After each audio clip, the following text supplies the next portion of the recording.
وہ کیا عظیم مقصد تھا جس کے لیے حضرت امام حسین نے اپنی قیمتی جان راہ خدا میں قربان کی۔ ہمیں ان اسباق کو سمجھنا چاہیے اور کربلا کی درس گاہ کے سبق سیکھنے چاہیے۔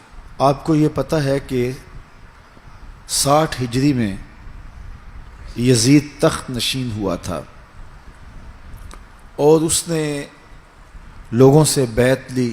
کچھ لوگوں نے بیعت کی، کچھ لوگوں نے نہیں کی، چونکہ عام کسی شخص کا انکار وہ ایک عام انکار ہوتا ہے اور اس انکار کو اہمیت نہیں دی جاتی، لیکن خواص کا انکار اثر انداز ہوتا ہے۔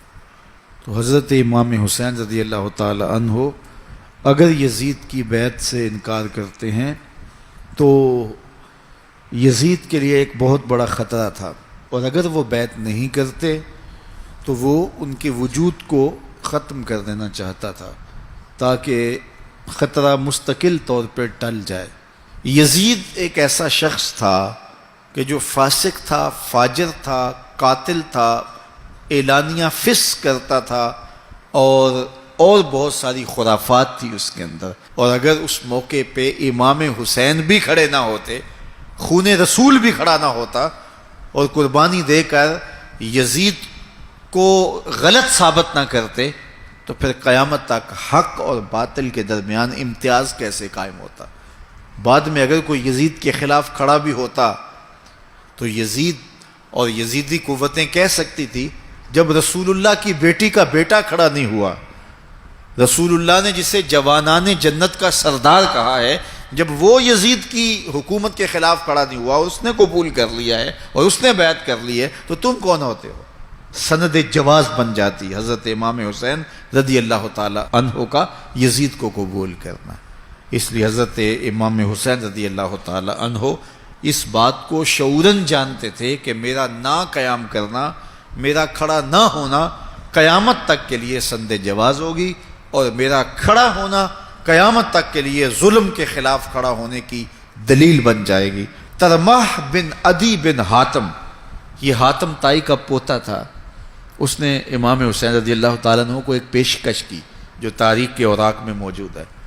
اس نے کہا حضرت اگر آپ میرے ساتھ چلے جائیں میں چند دنوں کے اندر 30,000 کا جان نثار لشکر آپ کی پشت پہ کھڑا کر دوں گا اور آپ تک کوئی ان کی لاشوں سے گزر کے ہی پہنچے گا۔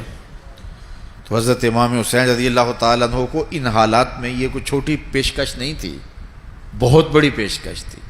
واپس جانے کا راستہ بھی مسدود، آگے کوفے والوں کی بے وفائی کا علم، چھوٹے چھوٹے بچے ساتھ، آلات حرب و ضرب نہیں ہے، 72 افراد ہیں، 30,000 کا لشکر وہ دے رہا ہے، لیکن امام نے کہا میرا کوئی اور مقصد ہے، میں جا رہا ہوں۔ تو لوگوں کا خیال تھا کہ وہ کیا مقصد ہے؟ تو حضرت امام حسین نے خود اس کو بیان کرتے ہوئے فرمایا لوگوں مجھے سمجھ ہے میرے ساتھ کیا ہونے جا رہا ہے، لیکن اس کے باوجود میں جا رہا ہوں وَلَكُمْ فِيَّا أُسْوَةٌ، میں اس لیے جا رہا ہوں کربلا میں کہ قیامت تک ظلم کے خلاف کھڑے ہونے والوں کے لیے کوئی نمونہ تو ہو۔ تو میری زندگی قیامت تک کھڑے ہونے والوں کے لیے ایک نمونہ ہے۔ تو یہ شعور تھا حضرت امام حسین رضی اللہ تعالیٰ عنہ کا کہ میرا کھڑا ہونا قیامت تک لوگوں کو ظلم کے خلاف کھڑا رکھے گا اور میری زندگی لوگوں کے لیے دلیل ہوگی۔ تو یہ شعور ہمیں کربلا کی درسگاہ سے ملتا ہے کہ حق اور باطل کا شعور ہونا چاہیے، اور پھر احقاق حق کے لیے کھڑا ہونے کا مرحلہ آئے تو پھر کھڑا ہو جانا چاہیے۔ ظلم کو قبول نہیں کرنا چاہیے، ظلم کو قبول کر لینا ظلم کو تقویت دینے کے مترادف ہوتا ہے۔ تو کربلا کا یہ درس ہمیں اچھی طرح سے ازبر کر لینا چاہیے، یہ سبق ہمیں سیکھ لینا چاہیے۔ کبھی بھی ظلم کے ساتھ ہماری مفاہمت نہیں ہونی چاہیے۔